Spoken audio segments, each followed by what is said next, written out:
Hi, we're Mr. Flavor, and you're watching Live Prog.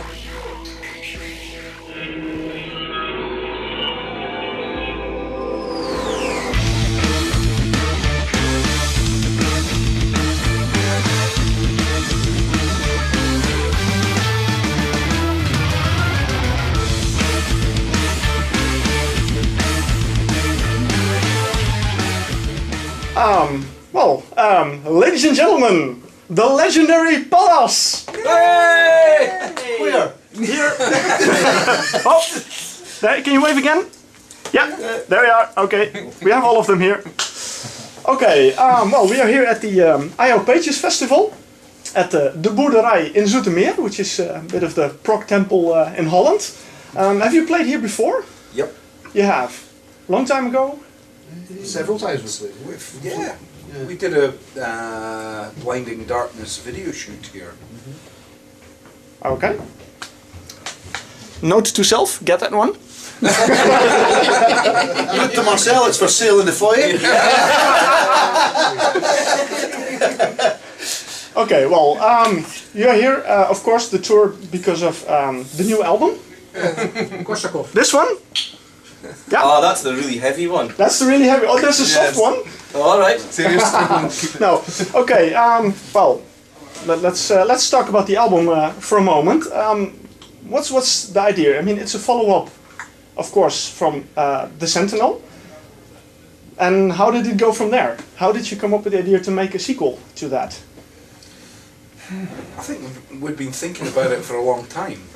It's Graham's album. That's why Graham answered it. He's farted. We've been thinking about it for a long time, haven't we? Yes, you had. And because it was like the 25th anniversary of the Sentinel coming out on EMI, we thought this would be a good time. Obviously, we're late with it, but it doesn't really matter. I was only 4 years old when the Sentinel came out. How old? 4. 4. Well, we were all 6. Okay, so well, you had the idea for a long time. So the story also continues where it left off, or is it still a different story? Well, it's still the same story. 25 million years on or something. Yeah, 25,000 years later, after the then civilization's been sort of set back somewhat, here we are again. Graham's the only one that knows the story about it. Because I was there when it happened. Okay, well that's very Frozen interesting. in ice, in a cave outside Echt. Yeah. Now, if I listen to it and I compare it to the other Pallas albums that I know, I mean, I'll be honest, I don't know all of them, but a few, and well, it's Right, of course enough. a lot heavier. Yeah. What was the change? Was it well part of the story, or did you really wanted something different? A few of the ideas were kind of started on guitar, so hence the more guitar presence. I think also the lyrical content, the whole story is very dark and sort of sense of foreboding, so the music really developed, the whole album developed in line with the storyline. That's why it's... Well, to be fair, there wasn't going to be butterfly catching going on during it like some of the other stuff we've done. It's there's a bit more evil. Yeah. It's pretty decisive, isn't it? So it just happened. We didn't sit down and say, let's write a heavier album. We just wrote the follow-up to the Sentinel, and that's how it came out. And we like it. We've used some of the Sentinel themes as well, of course, in places. I still need Or to get it. variations on them. Oh, you did? Alright. Again? Actually, Let's go. Well, Thomas, if you're listening, we need to get the Sentinel back. Thank you. The title track is actually got it's a lot of the ideas on that are some very big sort of themes from the Sentinel album on there. It's a kind of tip of the hat and a nod to that album, and people who were into the first album would certainly recognise little parts of it. It was a deliberate thing to put those in, to sort of join them together, if you know what I mean. Yeah. And that was quite good fun, going back and taking some old musical themes and developing them in different ways, and just hearing a hint of the past without it being, without just going back and redoing the same thing. We just took the essence of a small melody line and developed it in a different direction. Okay. It was fun. Yeah. And Ron took actually taken a couple of the melodies and turned them back to front and changed them very slightly. So if you were really, It's only because he was still sleeping when he was doing it. it was by mistake. It was by mistake. They were actually the wrong way around to start with. So you put them the right way around. Okay, well, it worked out, so that's very good, of course. When you wrote the album, do you write it as a band together or separately and then bring ideas together? We tend to all write individually. We'll have bits and pieces, and they tend to sort of bring them together, and they join bits together, and then develop them as a band. Once we get a sort of basic framework for the track with the various ideas, and then we develop them together. Quite a lot happens in the studio as well. Quite a lot of development happens there, which is why our albums take so long. It costs so much. How long did it take you to make? This was a really quick one. 27 years. This one was actually quite quick because a lot of the ideas had been done in Graham's bedroom. Basically, we go to Graham's house and it's all done on computer. We don't go to Graham's bedroom. Well, so a lot of the ideas were formulated. However, for instance, the opening track, "Falling Down," the actual intro section of that was done. We'd actually recorded the whole track and completed it, but we weren't happy with the intro section, so that was actually put on after the rest of the album was done, because we thought we needed it to sort of jump in, bigger, really come flying in right at the beginning of the album, which it does, and that was really last minute, wasn't it? So, and that happened really quickly. It was one evening we come in and we said, what can we do? So we come up with let's put in a heavy rock riff into it and double bass drums or something like that, and we sort of played about with an idea. Within a couple of nights it was done, it was finished. So Hours. yeah, I suppose, yeah, but then sort of the whole recording process probably took 2 nights or something.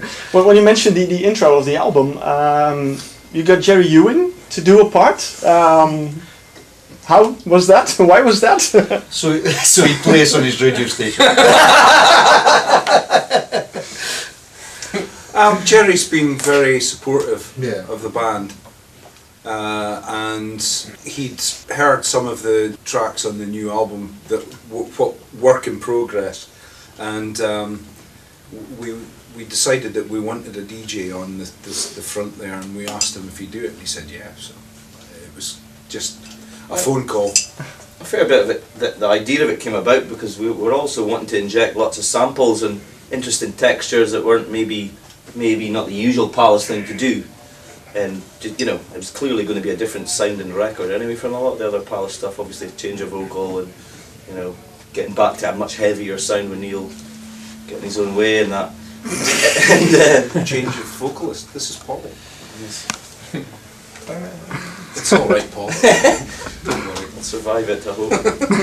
Actually, Paul's vocals probably coloured some of the composition as well, because some of the stuff did change because of the vocal. We were able to sort of go in a slightly different direction melodically because he had a different type of voice than Alan had, and obviously he's got more of a sort of bluesy, sort of rocky voice than previously. So we kind of morphed. Some of the tracks actually morphed towards Paul's style as well. So that didn't take long either, did it? It happened fairly quickly. It seemed pretty natural. Yeah. So, yeah. Well, So, that brings me, of course, to my question to you, Paul. How did you come to join Pallas? Which version? No, I'm joking. The I'm joking. That was really the uncensored Leave it version. in. Heard that we were coming apart. No, I mean, I've known everybody loosely. I've known Colin anyway because I play with Blues Deluxe with Colin back in Aberdeen and around the northeast. So, I've been aware of Colin for a while now. And Neil, I used the studio with Neil for 15 years probably. So I've been in and out pretty regularly. And of course all the Grand Theft Auto stuff that I've done over the years. And Neil also played on Love Fist project on Vice City Grand Theft Auto Vice City. The video game. Do you I know understand. It? You do know it, yeah. Yeah. And so over the years, me and Neil have developed a deep love for each other. And I think I was out picking up some stuff, and there was clearly some discussion going on with yourselves and the changes that had just taken place and stuff like that. I'm picking up some stuff, and was it Violet Sky? Yeah, we're working on that. Working on Violet Sky, and suggested doing a vocal, and I did the vocal, and I'm still here. Loved it. Fools!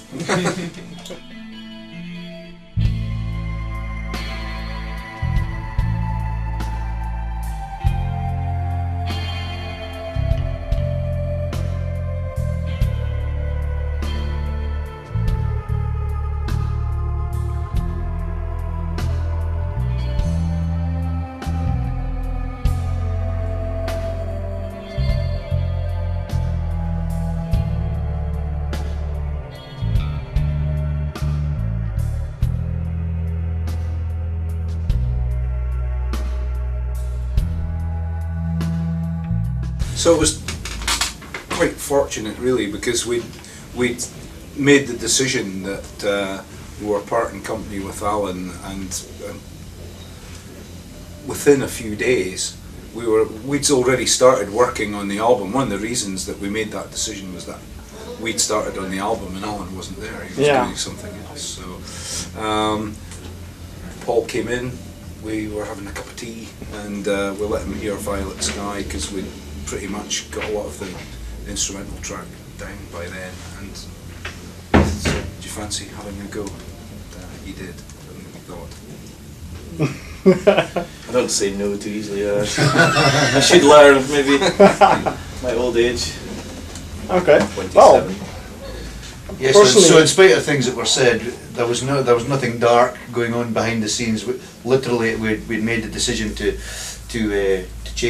move our singer on because it wasn't working out, and Paul happened to be there because my association with him, and because he'd been at the studio recording in the blues band with me. It kind of just sort of fell into place. There was nothing sinister about it at all. No, I mean there had been problems for a while, and we were all, well, four of us were quite demoralised by it in a sense, and one of the reasons that the album was late was because of difficulties with availability, because Alan was always doing something else, and we became very frustrated, and when we said that we were starting recording in January and then he said he couldn't manage, that was kind of the last straw, because he said he was busy at work, and then we found out he was off doing something else with Clive Nolan in South America, so we read that on his Facebook page, which didn't seem right, really. okay, I can understand that. Well, of course, you have a very good replacement, and well, Yes, we do. Thank you very much. if I isn't it? listen to this album, and well, you have the evidence I did. Yeah. I really like your voice. It fits the atmosphere of the music as well, and well, given the DVD that was included here, I could also see at least a little performance live, and well, I'm very curious to see you guys on stage later on to see what it's gonna be. As Colin said, the band's totally energised again. I mean, we were quite jaded. Well, the band wouldn't have been. The band was nearly finished. I mean, that was the truth of the matter. Yeah, it is. So I mean, the changes just really fired everybody up, and we all love the new album. We all love playing the new material, and we all love this guy. Well, you love it. And so do we. Yeah. Got somebody behind me there, so Yeah. Well, you've been playing a lot. Can I just say we all have very attractive wives? We're not gay. It's true.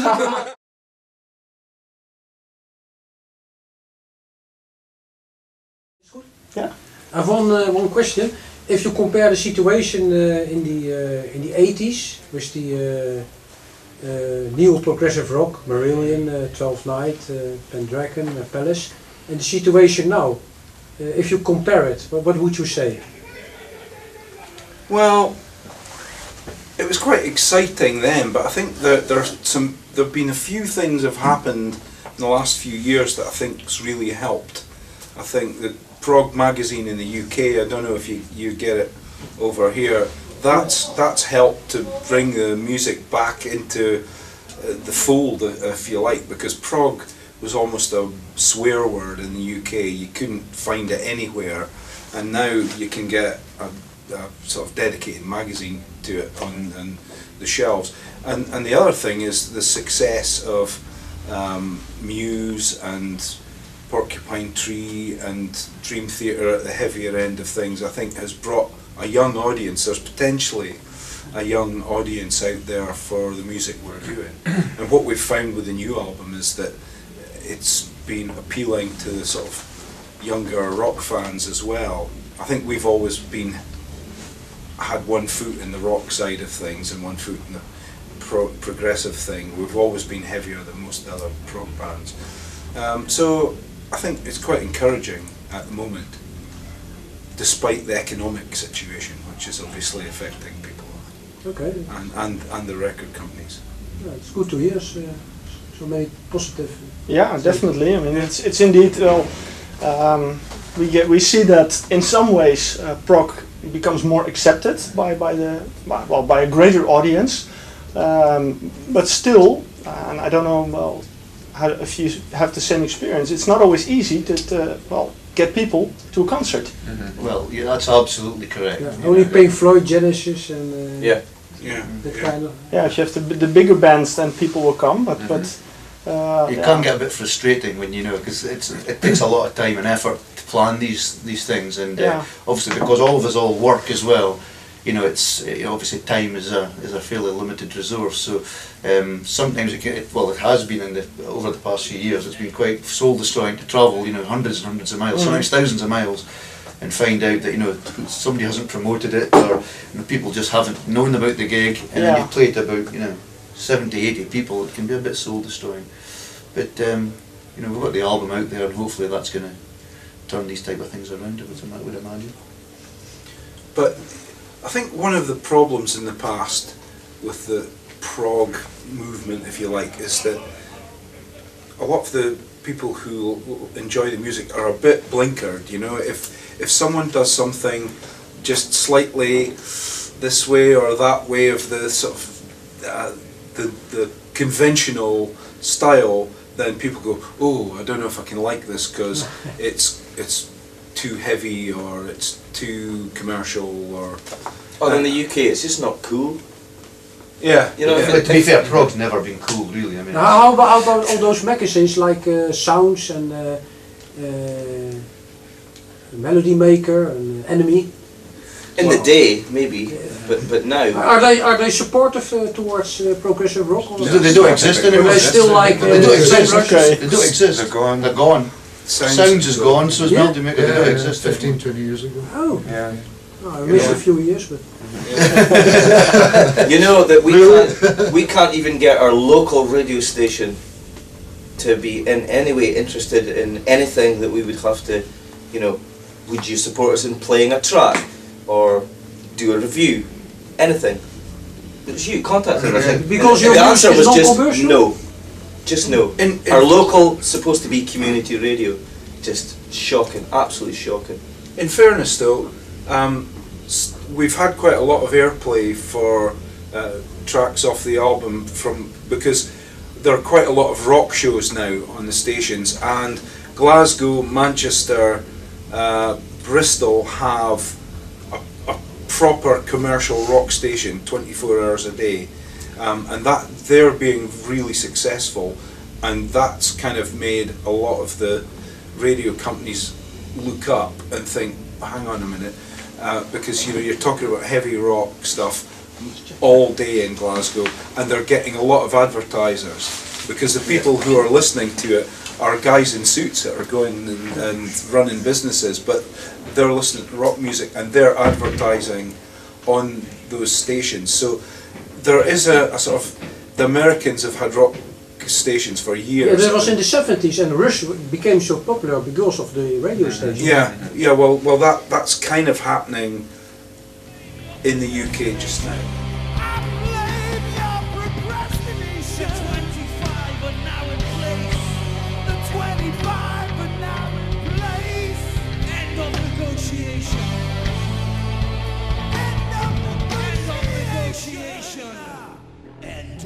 Negotiation.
And Prog magazine, I mean, prog was absolutely nowhere in the UK from the start of the punk thing through to the neo-prog, and then when that lost momentum it just vanished off the face of the earth in the UK, but it has come back, and I think Muse have had a lot to do with that.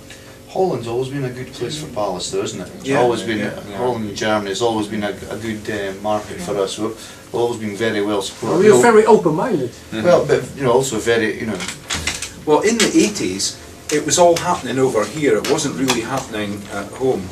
At the moment there's quite a good thing happening in the UK. So In Holland we had SR Music. yeah, It was very supportive. yeah.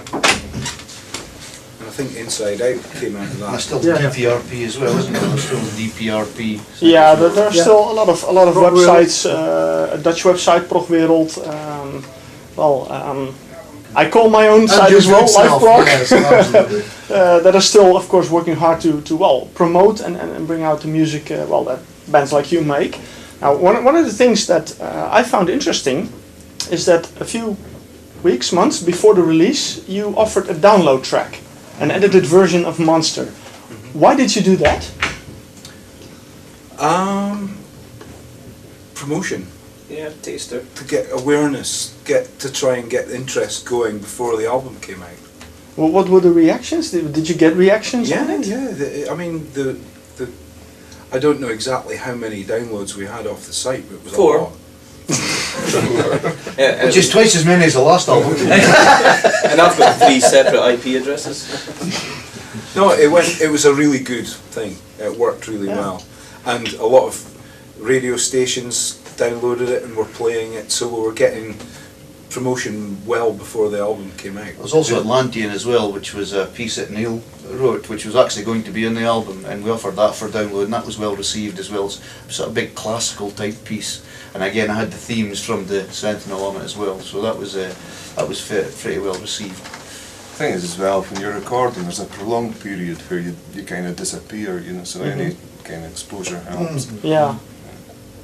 Well, to be honest, I downloaded it, of course, and because I was very interested, I heard, a new album, a new singer, so I was very curious, and I gotta say, the reason that I downloaded that version of Monster is the reason why I love the album so much, because, I played the song over and over again, and I'm also part of a prog rock radio program in Holland, Symfoshop. Oh, of course, I brought the track to them as well, and they played it as well, because, they also liked it. There you go. That's why we did it. Yeah. It worked. Yeah, so that's a very good thing to do. So, of course, then as a band, Is that you your do- favourite track still, or? Yeah, I think it is. I still is. Who's doing the interview here? Oh, I don't mind. No, I love the whole album, but I gotta say, the 3 songs, Monster, Alien Messiah, and 25 Good Honest Men, those are Yeah, kind of my still- favorite ones. They really stand out, and well, the emotions they bring, that's something I really love. So that's those I'm very happy about. But well, I love the entire album, so it's not that I just those tracks and the rest not. Hold on, hold on. Thank you guys. Okay, and then we have more variety over here. That's Les's mouth. That's Les's Oh, that was you, sorry. Les, I've seen that your mouth wash. I'll wash my mouth out then. I'm not used to Scotchmen who give money. It doesn't happen. It's okay. It was a high interest loan. And we know where he stays. Okay. Well, you're on tour for how long already? That's it. Just a couple this is just a toe in the water. We're coming back in October. Okay. Where we put our whole foot in. We'll get my whole foot out and then shake it all about. Rah, rah, rah. We're going to be doing some work next on a couple of videos. Okay. We won't be Interesting. appearing in them, obviously. We're going to get some models in.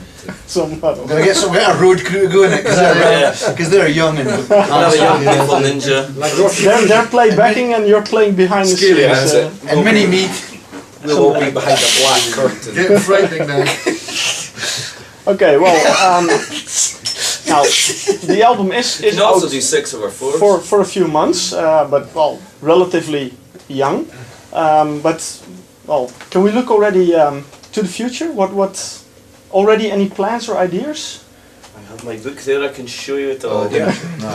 Did I show you that? Paul's got an idea called hemorrhoids.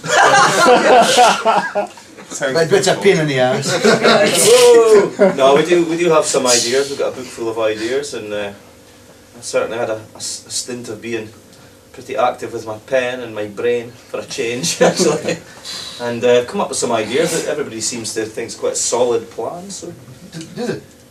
look, but you don't know you're not included in this. Leave the room. We're So aiming to get the next album out a lot quicker than the last one. Oh. So I have get to- your beer now, Danny. Well, thanks to the camera stopping, we took a little beer break. Product placement. I have taken no beer break. These messages are going to you. No, even but strip well, the so of labels course No, it's I- almost time for you guys to get on stage. So we're going to wrap it up here. Well, Okay, well, so the new album hopefully sooner. Too bad. We're looking forward to that, and we're going to be surprised by it. Anything else you'd like to add? We've got a few other things up our sleeve. The XXV's not finished with yet. There might be some other interesting developments with regard to that over the next few months. Will there? Okay, I'd like to add that I really like your show. thank you. Yes. I've never seen anyone drop a CD with such class. Yeah. I did Marcel, it in you- 5 takes. you also have lots of fans back in Yeah. our hometown for sure. Thank you. Thank you very much. Well, You are a star. it was very nice talking You're to a you. monster. He's very special, eh? Out of his head. When he's out of his head. When I'm out of my head, you know, a couple of beers and then. Okay. Well, thank you very much Thank for you. the interview, and enjoy the show. Shall do. Yeah. You We're enjoy gonna it as well. enjoy it enjoy too. it from the other side. Yeah. Okay. Well, thank you very much. Thank you. Thank you so much, Marcel. Cheers. All the best.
Thank you so much.